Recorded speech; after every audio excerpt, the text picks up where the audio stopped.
Assalamualaikum warahmatullahi wabarakatuh. Perkenalkan, nama saya Aldiansa dari kelas 10 akan menjelaskan tentang Blok Ambalat. Blok Ambang, batas laut atau Ambalat adalah suatu wilayah perairan di perbatasan antara Indonesia dan Malaysia. Wilayah ini memiliki luas 15.235 km persegi dan kaya akan sumber daya alam, khususnya minyak. Seperti dilansir Historia, Selasa 24 Juni 2015, Blok Ambalat kini menjadi duri dalam daging bagi hubungan diplomatik antara Indonesia dan Malaysia. Pasalnya, wilayah ini masih dalam sengketa dan belum ada perjanjian permanen yang mengikat kedua negara. Kita mungkin masih ingat peristiwa 8 April 2005. Saat itu kapal Republik Indonesia atau KRI Tedong Naga menyerempet kapal Diraja Rencong milik Malaysia sebanyak 3 kali. Peristiwa inilah yang menjadi puncak ketegangan Indonesia Malaysia di Blok Ambalat.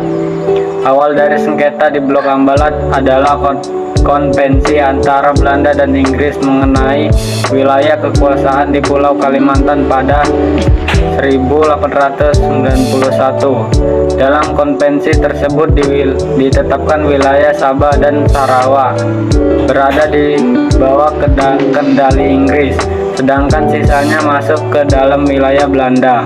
Sayangnya tidak ada perjanjian batas negara yang jelas dalam konvensi tersebut, khususnya di wilayah laut. Hal inilah yang menjadi sengketa antara Indonesia dan Malaysia kelak setelah merdeka. Pada era pendudukan Jepang tidak ada masalah dalam Blok Ambalat karena digunakan sebagai basis kekuatannya untuk melawan Amerika Serikat di Samudra Pasifik.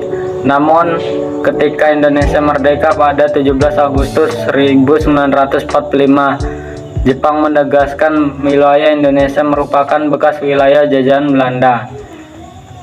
Hal ini sempat ditentang oleh Bung Karno karena beliau menginginkan seluruh Pulau Kalimantan berada di wilayah Indonesia.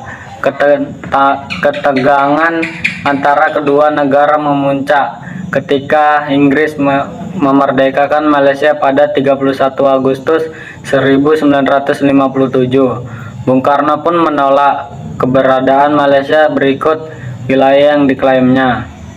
Indonesia sempat mengirimkan tentara ke Pulau Kalimantan. Sayangnya usaha tersebut harus diakhiri setelah Presiden Soeharto mengambil alih kekuasaan di Indonesia. Pada era Orde Baru, kedua negara lebih mengedepankan perjanjian bilateral untuk membahas perbatasan kedua negara, termasuk Blok Ambalat. Sayangnya, sehingga akhir masa kekuasaan Blok Ambalat masih menjadi sengketa kedua negara. Pihak Malaysia serta sepihak mengklaim Pulau Sipadan dan Ligitan masuk ke wilayahnya. Hal ini pun segera mendapat protes dari Indonesia.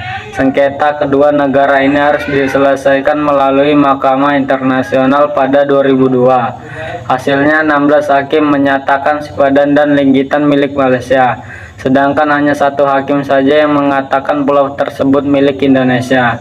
Lepasnya Pulau Sipadan dan Ligitan membuat Indonesia segera beralih untuk mempertahankan Blok Ambalat dengan menempatkan TNI di wilayah tersebut. Hingga berita ini ditayangkan, pelanggaran batas negara masih saja sering terjadi di Blok Ambalat. Pemerintah Indonesia diminta bertindak tegas agar Blok Ambalat tidak lepas ke Malaysia. Demikian penjelasan dari saya. Assalamualaikum warahmatullahi wabarakatuh.